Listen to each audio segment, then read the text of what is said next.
Assalamualaikum warahmatullahi wabarakatuh. Bapak Ibu, banyak sekali yang menanyakan apa sih perbedaan antara KPR Bank dengan KPR In-house Syariah. Pada video kali ini, saya akan menjelaskan kepada Bapak Ibu apa sebenarnya perbedaan itu antara KPR Bank dan KPR In-house Syariah. Maka yuk simak video ini sampai selesai.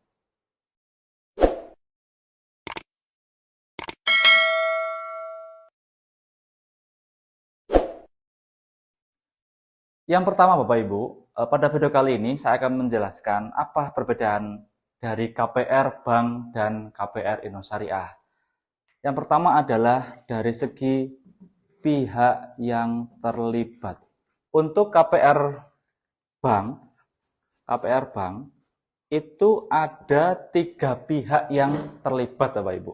Yang pertama adalah pihak developer, yang kedua adalah pihak pembeli, dan yang ketiga adalah pihak perbankan atau lembaga keuangan. Ya, di sini adalah developer, ini adalah pembeli, dan ini adalah pihak perbankan atau lembaga keuangan Bapak Ibu. Ya. Nah, dalam KPR Bank Bapak Ibu, 3 pihak ini yang terlibat begitu ya. Prosesnya seperti apa?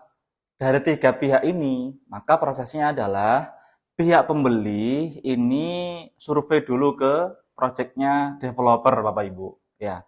Ketika pembeli ini sudah merasa cocok dari proyek atau unit yang developer bangun, ya kan, maka pembeli ini kemudian mengajukan dulu pembiayaan ke pihak perbankan Bapak Ibu, ya kan.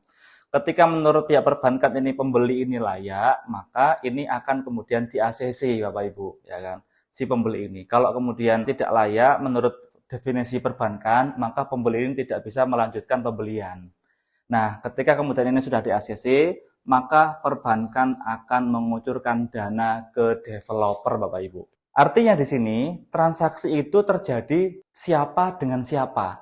Apakah pembeli dengan developer ataukah pembeli dengan pihak perbankan Bapak Ibu? Nah, kita lihat faktanya, ya kan? Apakah faktanya pembeli ini itu membayar angsuran ke developer ataukah pembeli itu membayar angsuran ke pihak perbankan ini? Nah, dari sini bisa kita lihat ya kan bahwasanya pembeli itu membayar angsuran ke pihak perbankan Bapak Ibu ya kan, perbankan. Nah, karena ini itu melibatkan pihak perbankan, maka syarat-syaratnya harus memenuhi standar perbankan begitu ya. Syarat memulai pemberkasan, syarat terkait dengan finansial dan sebagainya itu harus mengikuti pihak perbankan Bapak Ibu ya. Nah, tidak hanya itu Bapak Ibu, tidak hanya syarat pemberkasan, tapi juga syarat-syarat pembiayaan yang lainnya. Contoh yang pertama, ya kan, bank tentu akan menetapkan yang namanya bunga, Bapak Ibu, ya kan, menetapkan yang namanya bunga. Nah, ketika bank ini sudah menetapkan bunga, mau nggak mau pembeli harus juga membayar bunga angsurannya, ya kan. Sekalipun itu harganya sudah ada basisnya, tapi akan selalu mengikuti suku bunga perbankan yang berlaku Bapak Ibu. Yang kedua Bapak Ibu, selain bunga, perbankan juga ada syaratnya atau dampak yang lain, yaitu apa? Perbankan juga akan menerapkan yang namanya denda Bapak Ibu. Bunga, denda, kemudian yang di sini nanti kalau misalkan terjadi gagal bayar, maka ada yang namanya sita Bapak Ibu di sini. Nah, otomatis dari sini kita bisa tahu sebenarnya ya pihak yang terlibat dari KPR perbankan. Nah, lalu bagaimana dengan KPR syariah, ya kan, KPR Indosyariah? Saya tuliskan di sini Bapak Ibu. KPR Indosyariah, KPR in-house syariah. Yang tadinya di sini ada 3 pihak, maka di KPR Indosyariah ini hanya ada 2 pihak saja yang terlibat. Pihak sebagai developer dan pihak sebagai pembeli. Ya, hanya ada 2 pihak di sini. Developer sebagai penjual dan di sini ada pembeli.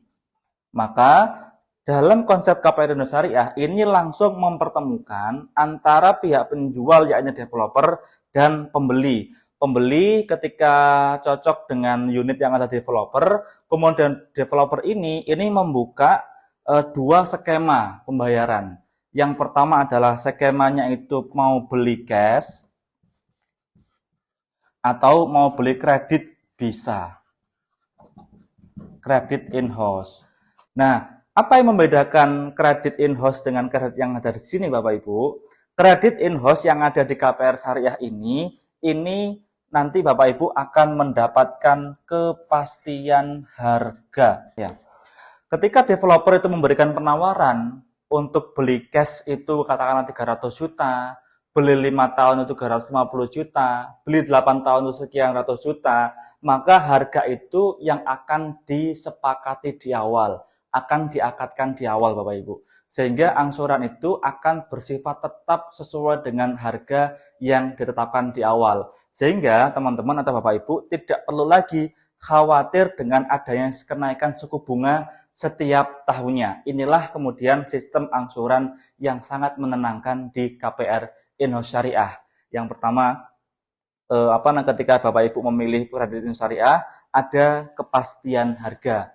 Panjenengan Bapak Ibu tidak perlu khawatir dengan terjadinya kenaikan suku bunga karena tidak ada bunga di dalam transaksi KPR in-house syariah. Mungkin itu video saya kali ini. Nantikan video saya berikutnya terkait dengan edukasi properti syariah dari Panorama Madinah Properti. Saya Yudi Setiawan, mohon undur diri. Assalamualaikum warahmatullahi wabarakatuh.